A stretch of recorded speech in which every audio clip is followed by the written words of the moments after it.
You ever felt like everything that you was doing was never enough? I felt like that my entire life.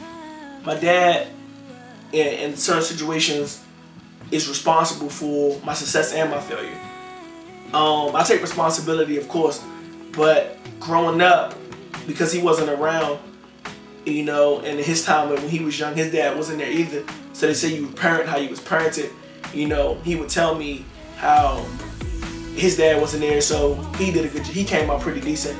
You know, see, in the mentality of the men, I think, back in the day, you know what I mean, their minds were so mixed up and, like, tainted, you know what I mean? Making people think it was okay not to be in your child's life. I know it was popular in the 80s, I assume, but I don't know what made me feel different in the situation, but I felt like he should have been there. And I'm sure you probably felt that about yours if he wasn't. I feel like I may not be the only person that went through this, but I'm the only person that's not afraid to express it, because I know a lot as black men, they try to stop us from expressing how we feel. They make it seem like it's wrong to cry or it's wrong to say, yo, this is how I feel. But I've always been open to tell my dad, yo, Dad, I want you in my life, you know. And I respect him because now, as an adult, as we sit and we talk about it, you know, he was so proud of me, you know, and how my mom was doing such a great job. He didn't want to take that away. He didn't want to pull me out of the good school that I was in and the education that I was getting, straight A's, in order for me just to be happy to say, okay, I got my father. Because what's a child without his mother? And I definitely believe that everything happens for a reason. You know, I will say though, as a child, I was very depressed. I treated my mom really bad, trying to get my dad's attention. And Mom, I've apologized before, but I'm letting you know I'm sorry. You've been there for me. She's always had my back. She's always reached out and made sure I was straight, you know, but deep down, I felt that black hole, that void in my life. And I'm the type of person, you know, who try to fill it with so many different things. I worked since I was 16. I've been working. I've never been unemployed since I was 16. I've been working. I started at fast food restaurants, and it went on from there. You know, I would try to just work until my void felt full. Then I got on food, and I would just eat until I felt like I was complete. Then it was women, and I would just date as many different women as I can just so I could feel complete, feel love, because I felt like I was missing something. When the whole time I had it at home, but I guess I wanted it. I wanted it bad. I wanted it real bad. I wanted my dad to be there for me. You know, I wanted him to see me in the park and say, yo, good job, son. You know, I wanted my dad to play ball with me. I'm not athletic at all. I'm not saying it's his fault. You know, I'm a thinker. You know, some got athletes and you got brainiacs. I'm a brainiac.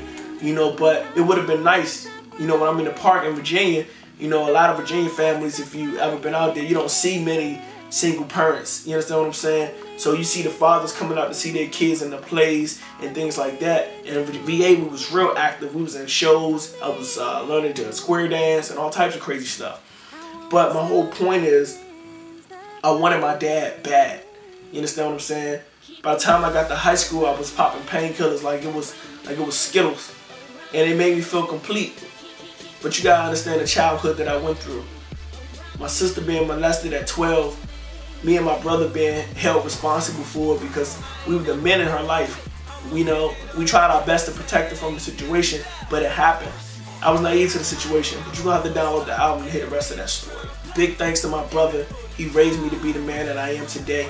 And I've always been, in a positive way, envious of his heart. And my brother, he knows how to love.